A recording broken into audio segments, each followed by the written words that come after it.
Question 32, check your understanding of the Lenz law. Remember, Lenz law against the change of the magnetic flux.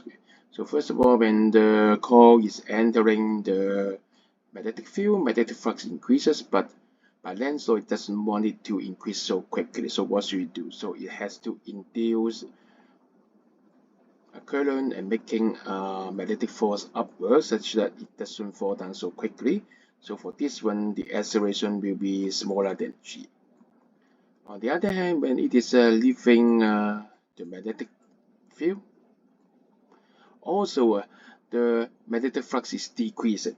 By Lenz law, it doesn't want it to be decreasing so quickly. So what does it do? Okay, so it stop it want to slowing it down. Okay, so it will induce a current, and the current will induce a magnetic force also upward.